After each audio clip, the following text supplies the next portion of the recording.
ഭരതേട്ടൻ പാട്ടിനോട് ഭയങ്കര ഇഷ്ടമുള്ള ഒരു ഭരതേട്ടൻ പാടുമായിരുന്നു. ഭരതേട്ടൻ പാടും, സംഗീതം മനസ്സിലുണ്ട്. അതെ, മനസ്സിലുണ്ട്.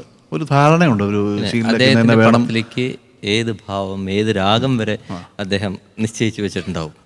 പിന്നെ അധികവും പുള്ളിക്ക് ഇങ്ങനെ മധ്യമാവധി, ഹിന്ദോളം, അത്തരം രാഗങ്ങളോടാണ്.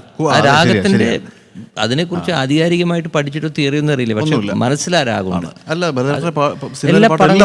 എല്ലാ സിനിമകളിലും ആ രാഗങ്ങളുടെ ഒരു പാട്ട് വരും. അത് പുള്ളിയുടെ ബ്ലഡിൽ അലിഞ്ഞു ചേർന്നിരിക്കുക. ഇപ്പം ഞാൻ അക്കൂട്ടത്തിൽ മറ്റൊരു കാര്യം, ഞങ്ങൾ ഈ കാതോട് കാതോരൊക്കെ ഭയങ്കര സക്സസ് ആയി. അതിൻ്റെ സന്തോഷത്തിൽ കമ്പോസിങ് ഒരു ചേഞ്ച് വരുത്താം എന്ന് പറഞ്ഞിട്ട് അടുത്ത പടം ചിലമ്പ്. അപ്പോൾ ഭരതേട്ടനൊരു എന്താ പറയുക, നമ്മൾ ഈ കേളമ്പക്കം, ചെന്നൈയിൽ കേളമ്പക്കം ഒരുപാട് ദൂരെ ഒരു ഫാം ഹൗസ് ഒക്കെ ഉണ്ട്. അപ്പോൾ അവിടെ പോയിട്ട് കാലത്ത് ഭരതേട്ടൻ തന്നെ ഒരു ഫിയറ്റ് കറുത്ത കാർ ഓടിച്ചിട്ട്, ഞാനപ്പോൾ ശാലിഗ്രാമത്ത് അവിടെ വന്നിട്ട് ഭരതേട്ടൻ്റെ കൂടെ ഞാൻ പോവാണ്. അപ്പോൾ കൂടെ അതന്നെ ഗിറ്റാർ വായിക്കുന്ന ജോണിയൊക്കെ ഉണ്ട്.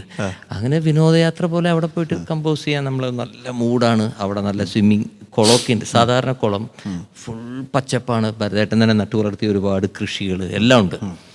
അവിടെ പോയി കുളിക്കാന്ന് പറഞ്ഞ് ഇറങ്ങി. ഭയങ്കര മൂടാണ്. ഇതിലൊക്കെ ഇറങ്ങി നിന്നിട്ട് വെള്ളത്തിൽ നിന്നിട്ട് സംഗീതം അഭ്യസിക്കണം എന്നൊക്കെ പറഞ്ഞിട്ട് ഞാനും ആ ഒരു താല്പര്യത്തിൽ ഞാനും അങ്ങോട്ട് ചാടി വെള്ളത്തിൽ മുങ്ങി. പിന്നെ ഒരാഴ്ച കഴിഞ്ഞിട്ടേ കമ്പോസിങ് നടന്നുള്ളൂ. എനിക്ക് പനിയൊക്കെ വന്നു. ഇത് മറന്നു. പിന്നീട് ഭരതേട്ടൻ നമുക്ക് ആരബിയിലൊന്ന് പിടിച്ചാലോ. ഒരാഴ്ച കഴിഞ്ഞിട്ട് ആരബി ഞാൻ പറഞ്ഞു. അപ്പോൾ ആരബി ഇതേപോലെ ഈ കൂട്ടത്തിലുള്ളവർ നമ്മുടെ നേറ്റീവ്, നമ്മുടെ മണ്ണിൻ്റെ മണമുള്ള രാഗങ്ങളാണ് ഇതൊക്കെ. അപ്പം അതിലാണ് അങ്ങനെ പുടമുറി കല്യാണം, ചിലമ്പിലത്തെ